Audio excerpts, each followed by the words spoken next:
Morning Cactus people. It's 12 degrees in the Cactus house this morning, which is pretty good because there's frost outside.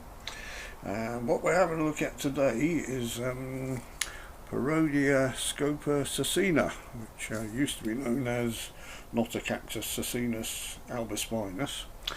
As you can see, it's a white-spined Parodia.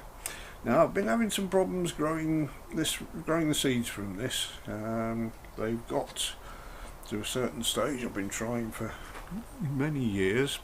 Here's some that were planted, I think, last year or sown last year, and you can see there's only 4 of those survived. This was absolutely full of them, and they've just not survived despite careful looking after them.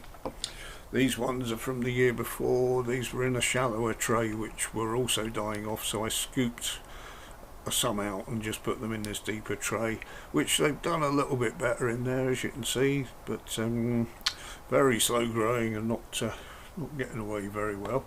This one I only planted a single seed in here just to replace a plant that was given to me by a friend.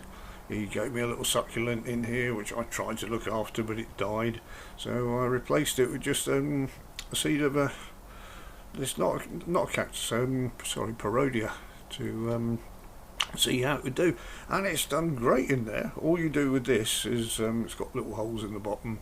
You dip it in water, it fills up with water, and then you let it drain. So that's the way of watering it, and it's totally, well, not totally sealed. Obviously the water can get in, but it's otherwise sealed, and it's done a hell of a lot better. It's probably the same age as these seedlings, and it's twice the size. So that gave me the idea of putting them, the next seeds, in a flat tray like this, but with a perspex lid on, so it's sealed up. The only problem with that is you get damping off fungus. So what I thought is add some sulphur to this mix, which I've done before on with seed sowing.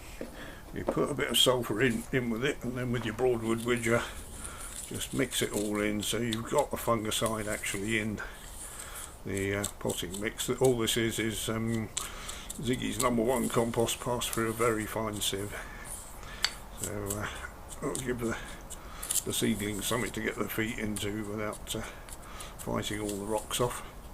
And yeah, I've not put it full depth in there because I want enough room with the seedlings coming up to keep this on.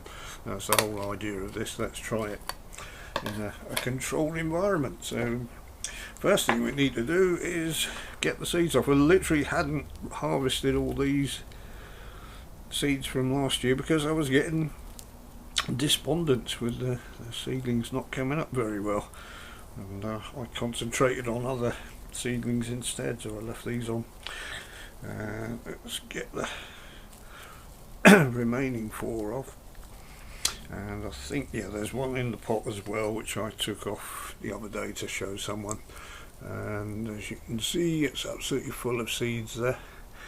So I won't do them all now, but just for demonstration. I got this brush because after I've done the filming I'll turn this over. There's seedlings in there in the spination. Seeds rather, not seedlings, but this will be fine for demonstration purposes. There's absolutely loads in there. That must be 30 or 40 seeds easily there, so won't do all now, but just to show you, that's just one seed pod, so that's pretty good. And this is how many I was putting, that's how many that had in at least. In fact, it probably had 2 or 3 seed pods that size in there, and only 4 survived, so hence my sort of despondency as to why it wasn't growing. So what I'll do now, I've just put those in there. I won't do it now. When I've done put some more in, I won't bury them. I'll just tap them down, then put a little, spray it very gently. So we really don't want to bury the seeds because that will lose them, and then I'll just put that on top. So that's the plan, and if it works I'll let you know, and in fact, if it doesn't work, I'll let you know as well. I'll let you know in the community page. So, thank you all for watching today, and let's keep them crossed.